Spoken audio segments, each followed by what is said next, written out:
Arthur Sagala di Lampung. Selamat malam pendeta dan tim tajam. Saya mau bertanya, mana yang benar?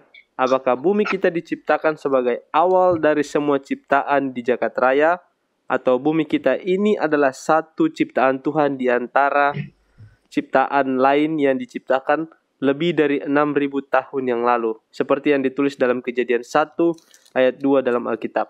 Mohon penjelasannya pendeta, terima kasih. Tuhan Yesus memberkati. Oke, saya bacakan Kejadian 1 ayat yang kedua.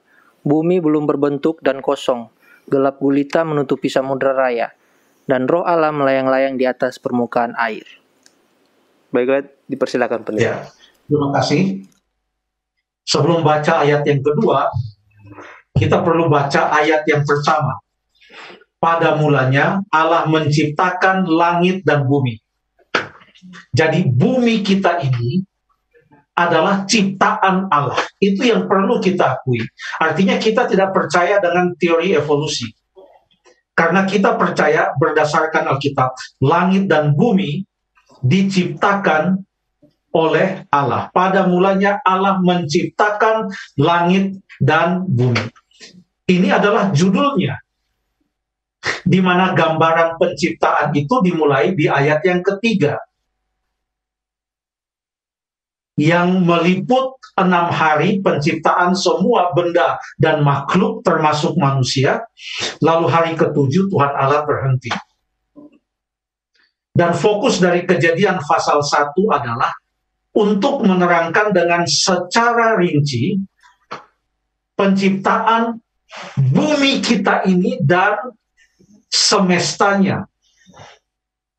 Termasuk yang disebutkan di dalam ayat yang ke-15, 14 sampai 16, benda-benda penerang yang juga termasuk di dalam ciptaan alam semesta dari bumi kita ini. Karena disebutkan di sana benda-benda penerang yang menerangi bumi. Lalu dikatakan ayat 16, Allah menjadikan kedua benda penerang yang besar itu, yakni yang lebih besar untuk menguasai siang, kita tahu itu adalah matahari, dan yang lebih kecil untuk menguasai malam, dan kita tahu itu adalah bulan.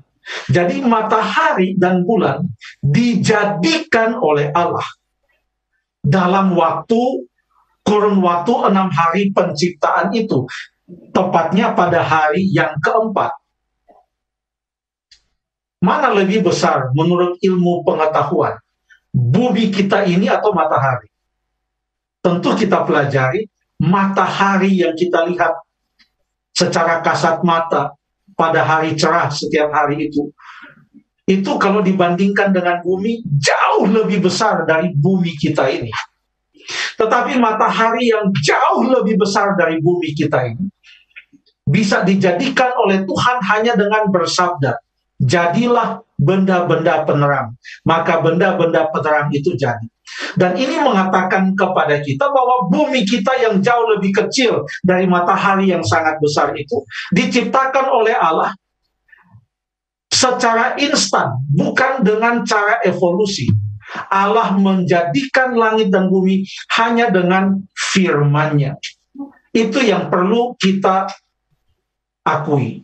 Walaupun ada beberapa perbedaan pendapat, apakah bumi itu diciptakan pada salah satu dari ke-6 hari itu, atau bumi itu diciptakan sebelum 6 hari itu.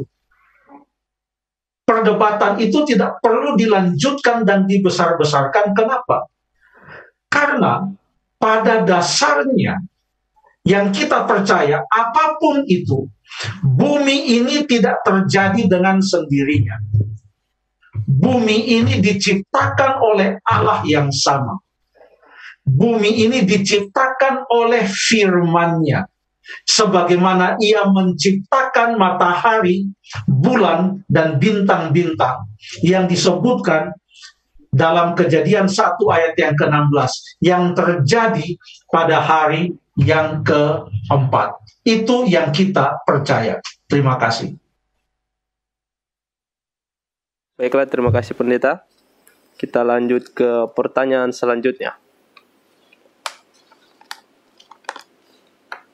Pertanyaan selanjutnya dari Rafael Yurel Elake.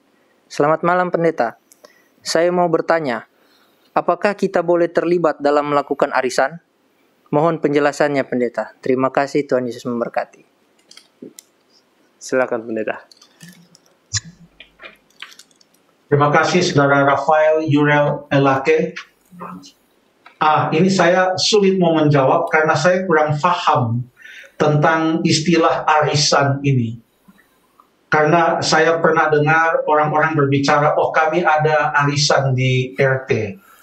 Jadi apa itu maksudnya ada arisan? Oh ada kumpulan sosial. Ada yang menggunakan istilah arisan untuk makna-makna yang berbeda. Jadi kalau hanya dikatakan apakah kita boleh terlibat dalam melakukan arisan, oleh karena saya tidak bisa mendefinisikan secara tepat apa yang dimaksudkan dengan arisan ini. Jadi yang mungkin boleh kita berikan adalah apa petunjuk-petunjuk Alkitab tentang bagaimana umat Tuhan memperlakukan atau sikap umat Tuhan sehubungan dengan penggunaan uang.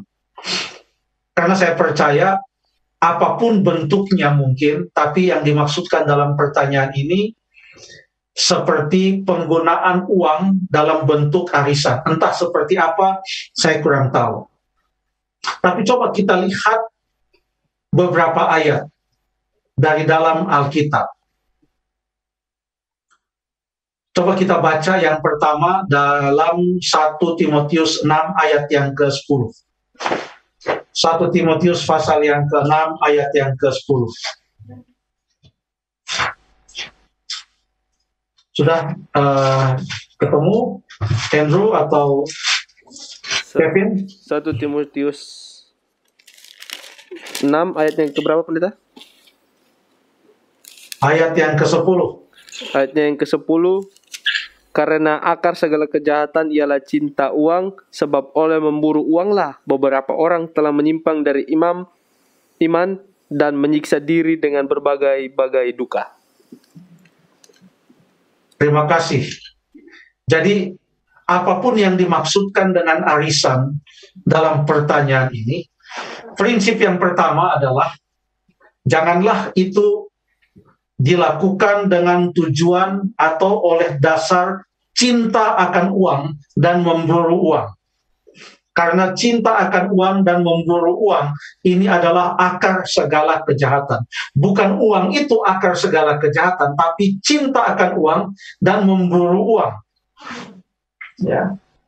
Ayat yang ke-9 mengatakan, tetapi mereka yang ingin kaya terjatuh ke dalam pencobaan, ke dalam jerat dan ke dalam berbagai-bagai nafsu yang hampa, yang mencelakakan, yang menenggelamkan manusia ke dalam keruntuhan dan kebinasaan.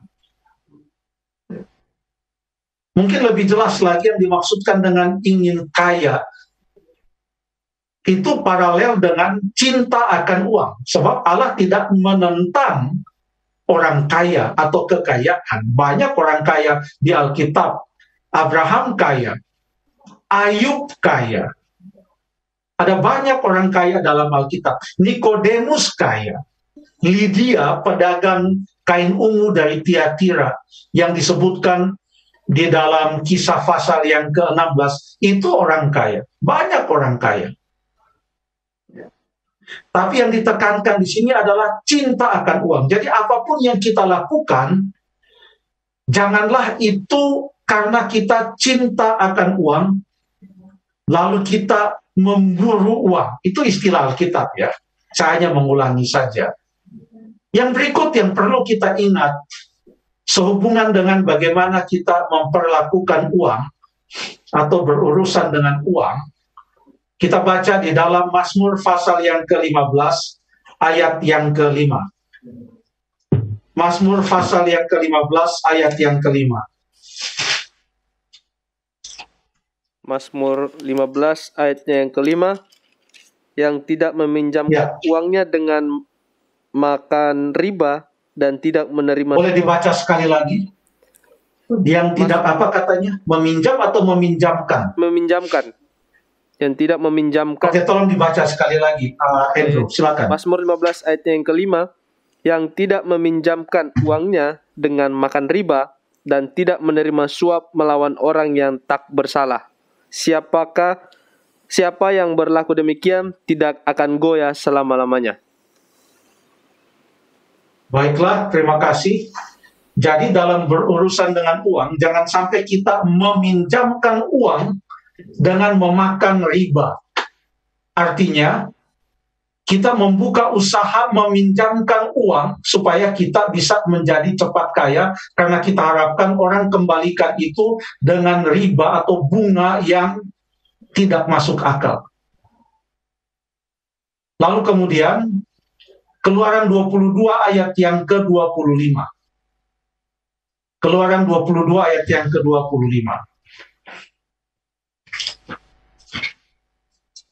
Saya baca.